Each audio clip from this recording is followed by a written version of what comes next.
अस्सलाम वालेकुम dear students, जैसे कि आपको पता है कि हम एंट्री टेस्ट के एमसीक्यूज कर रहे हैं।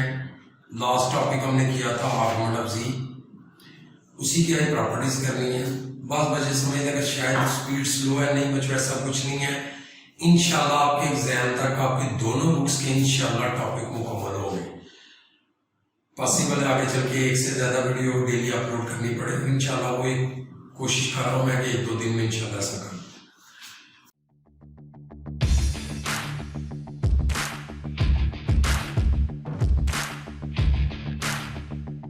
अभी देखें प्रॉपर्टीज ऑफ आर्गुमेंट ऑफ जी, जो हमने कल लास्ट टॉपिक पढ़ा था। प्रॉपर्टीज ऑफ आर्गुमेंट ऑफ जी ये है क्या बेटा, जरा गौर करो। आर्गुमेंट जी1 जी2 प्रोडक्ट हो तो प्लस आता है, तो आपको कुछ याद आ जाएगा इसको देख के कि आपने कुछ इस तरह का पहले पढ़ा हुआ है, आया याद? ये लॉग के जिस तरह के फार्मूले थे बेटे बिल्कुल सेम वही है। Log M N log M plus log N, बिल्कुल सीधा argument z one plus argument z two, और जब डिवाइड होता है तो argument z one minus argument z two, और इसी तरह आर्गुमेंट जी कंजुगेट तो ये माइनस पहले आ जाता है, और अगर आर्गुमेंट में पावर हो तो इसमें पावर पहले आ जाएगी। इसकी एक दो एग्जांपल करता हूं मैं आपको समझाने के लिए। ये जरा देखो, क्वेश्चन अगर वो जी1 प्लस योटा और 1 माइनस योटा, आपने इसका आर्गुमेंट फाइंड करना हो तो देखो सिंपल सा है। आर्गुमेंट 1 प्लस इसका तो क्या आएगा जी, इसमें ये फार्मूला लग जाएगा सिंपल। तो क्या आएगा, argument 1 plus iota minus argument 1 minus Yotta.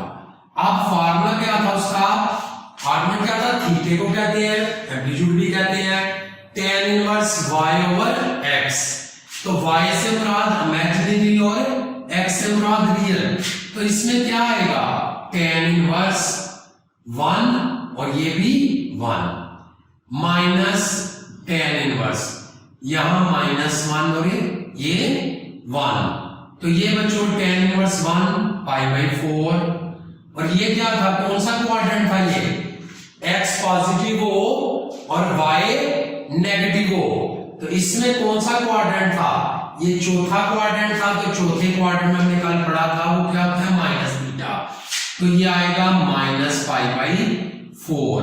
तो बच्चों इनका एलसीएम जब लोगे तो ये आपका बच्चों आ जाएगा 2π/4 π/2। तो ये बिल्कुल सिंपल तरीका फ्रैक्शनल से भी कर सकते हैं, लेकिन ये ज्यादा इजी भी है। अब हम नेक्स्ट देखते हैं। अब इसमें देखें बच्चों ये वाली प्रॉपर्टी यूज हो रही है। अब इसमें आप क्या करोगे, आर्गुमेंट जी10 आर्गुमेंट 1 प्लस योटा, तो ये 10 तो अपनी जगह पे। अब इसका क्या आएगा, tan इनवर्स 1 ओवर 1, तो आ गया tan π/4। तो बच्चों आंसर क्या आ गया, 5π/2। तो ये बेटा सिंपल सा ये टॉपिक है। अब हम करने लगे थोड़ा सा पोलर फॉर्म को टच, और उसके साथ उसकी एग्जांपल और साथ डिमोरियस थ्योरम। नहीं, पोलर फॉर्म से पहले एक चीज और जरा देख लें। ये इसमें सिर्फ आपने प्रॉपर्टीज को याद रखना, मैंने सिर्फ प्रॉपर्टीज लिखनी है। कॉन्जुगेट की प्रॉपर्टीज हैं। अगर जी a प्लस बी है तो उसका कॉन्जुगेट क्या हो गया, a माइनस बी। इस चीज का बेटा ख्याल रखना है कि अगर कॉन्जुगेट रेसिप्रोकल में भी हो, जी अगर 1 प्लस योटा हो तो फिर भी इसका कॉन्जुगेट 1 माइनस योटा आ जाता है, 1 माइनस योटा आ जाएगा। तो ये इसकी प्रॉपर्टीज है, ये आपके सामने है कि जब कॉम्प्लेक्स और उसके कॉन्जुगेट को सम किया जाए तो 2x, ये 2 रियल जी आता है, और अगर इनको सब्ट्रैक्ट किया जाए तो 2 योटा इमेजिनरी जी आएगा, और जी कॉन्जुगेट किया जाएगा तो जी मॉड स्क्वायर यानी कि x square y square. Z conjugate बेटा इज रियल, और अगर जी इक्वल हो माइनस जी कॉन्जुगेट के तो प्योरली इमेजिनरी।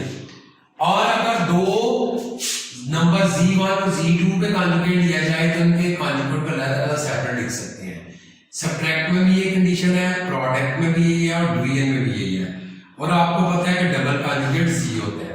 तो ये चूंकि काफी सिंपल है इसलिए मैं इसकी ज्यादा डिटेल में नहीं जा रहा, सिर्फ एक एग्जांपल समझा के आपको क्लियर करता हूँ कि इस तरह का क्वेश्चन आ जाए, ये पूछे एमसीक्यूज में बहुत दफा पूछ चुका है एंट्री टेस्ट में कि ये रियल है कि इमेजिनरी है, तो इसको बच्चों सॉल्व करने नहीं बैठ जाना, रैशनलाइज बिल्कुल नहीं करना, थोड़ा सा गौर करो। अगर ये जी है तो ये जी कंजुगेट है, तो प्रॉपर्टी कौन सी बन रही है, ये प्रॉपर्टी बन रही है, यानी ये देखो ये अगर आपका जी है और ये जी कंजुगेट, तो प्रॉपर्टी कहती है टू रियल जी। तो बच्चों ये क्लियर कट हो जाता है, इसे सॉल्व करने की जरूरत नहीं कि ये रियल है। ठीक है जी, अंडरस्टैंड। इसमें अगर कोई फर्दर प्रॉब्लम होगी तो आप मुझे मैसेज करके कमेंट्स में पूछ सकते हैं। देखिए फर्स्ट चैप्टर को हम लिंक करने लगे ट्रिग्नोमेट्री के साथ। तो पोलर फॉर्म क्या थी, पोलर फॉर्म हमें पता है x plus Yotta y, x हमने पढ़ा था r cos थीटा और y हमने पढ़ा था r sin थीटा। r को अगर कॉमन ले लिया जाए तो r cos theta plus Yotta sin theta, और इसमें थीटा जो था आर्गुमेंट था वो था y ओवर x। अब इसमें डिमोरियस थ्योरम बच्चों आपकी बुक में है। डिमोरियस थ्योरम क्या था कि जो भी cos theta plus Yotta sin theta power n है, तो जो भी पावर होगी वो एंगल से पहले आ जाएगी। कल मैं एक टॉपिक पढ़ूंगा, उसके साथ में इसको एक्सप्लेन भी करूंगा कि आता कैसे है। अभी फिलहाल देखो पोलर फॉर्म को बड़ा जबरदस्त तरीके से लिखा जा सकता है। देखो अगर आपके पास खाली 1 है तो इसकी पोलर फॉर्म में लिखना है तो क्या आएगा, दो चीजें आपको चाहिए, एक बेटे चाहिए r क्या होता है x स्क्वायर y स्क्वायर। अब इसको जब आप लिखोगे तो क्या लिखोगे, cos 0 प्लस योटा sin 0। कैसे लिख लिया मैंने। अब देखो ये 1 था, तो जब आप इसको इसमें लिखते 1 प्लस योटा इस तरह लिखते। अब इसका जब r निकालते तो r क्या आना था, r तो 1 ही आना था, और जब थीटा फाइंड करते तो थीटा क्या आना था 0 ओवर 1, तो tan 0 क्या होता है 0, तो इसका मतलब cos 0 sin 0। बास टाइम वो इस तरह देगा और ये आंसर होगा। और अगर इसमें देखो अगर -1 हो जाए फिर क्या होगा, अब -1 होगा तो r तो वही का वही रहना है, r में तो कोई फर्क नहीं आना, 1 वो लिखो या ना लिखो, लेकिन cos pi plus Yotta sin पाई हो जाए। क्यों बच्चों, क्योंकि जब आपने इसको -1 यहां 1 की जगह अगर जब -1 आएगा, स्केयर में तो प्लस हो गया था, ये 1 आ गया था, लेकिन जब यहां करेंगे तो ये माइनस आता है, ये माइनस, तो tan कहां आएगा जी, इसमें सबसे मेन चीज आपने देखनी होती है इसका क्वाड्रेंट। तो अगर आप इसको इस तरह देखें -1 प्लस 0, तो अब ये क्वाड्रेंट कौन सा है जरा गौर करो। हाँ, जिसमें x नेगेटिव है y पॉजिटिव है, तो इसमें क्या बनना था पाई माइनस थीटा, तो थीटा क्या था 0, तो आंसर क्या बचता है पाई, तो ये बेटे आपका आंसर आ जाना था। और अगर यहां पे खाली योटा हो तो फिर क्या आएगा cos theta pi by 2 plus iota sine pi by 2। अब ये कैसे आ रहा है जी, ये इस तरह आएगा कि z 0 प्लस योटा।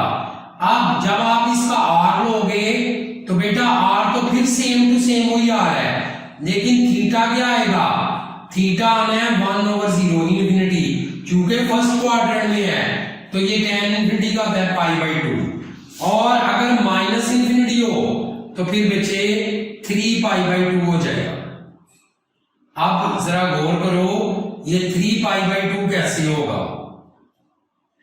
क्यों जी 3 पाई बाई 2 को बता सकते हैं कि बच्चा किस तरह होगा।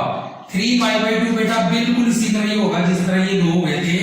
ये देखो z 0 माइनस ही होता है, क्वाड्रेंट देखो कौन सा है, क्वाड्रेंट ये x पॉजिटिव है y नेगेटिव, 4 क्वाड्रेंट है।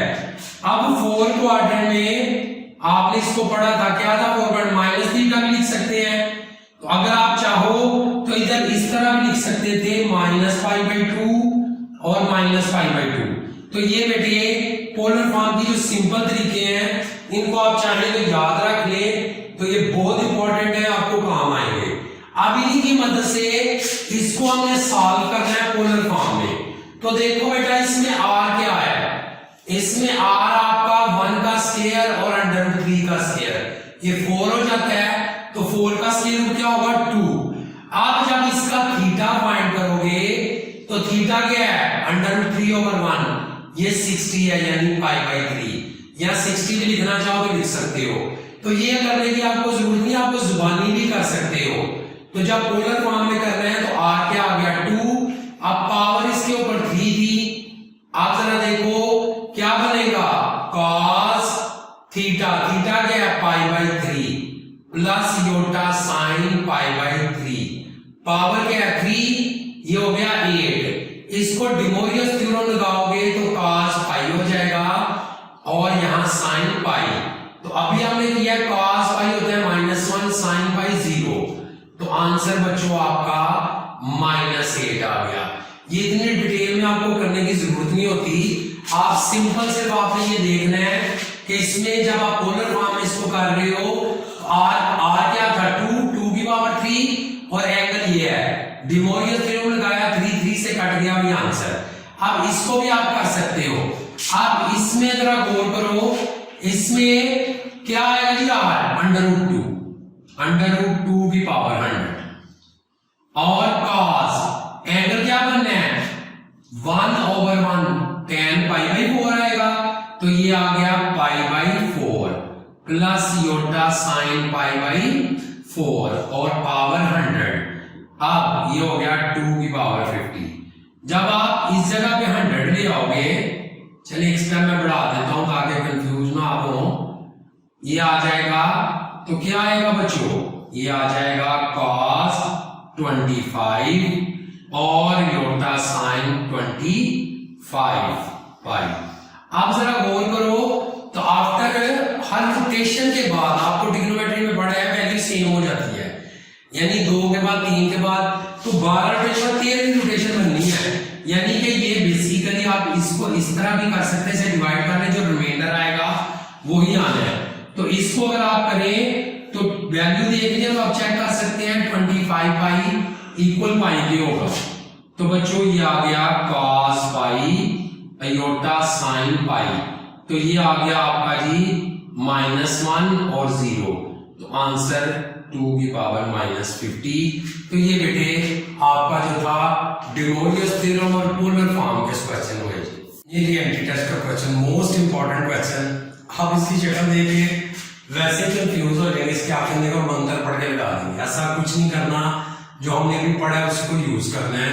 जरा देखो बेटा इसको और इसको अलग अलग पहले सॉल्व करके देखिए, r इसका भी 2 है और r इसका भी 2 है, तो 2 की पावर n cos, अब 1/√3 तो हमें पता है कि tan इनवर्स 1/√3 हमें पता है क्या होता है π/6 यानी 30 होता है, ये π/6 plus iota sine π/6 power n। अब दूसरी हमें बेटे 2 की पावर n और cos।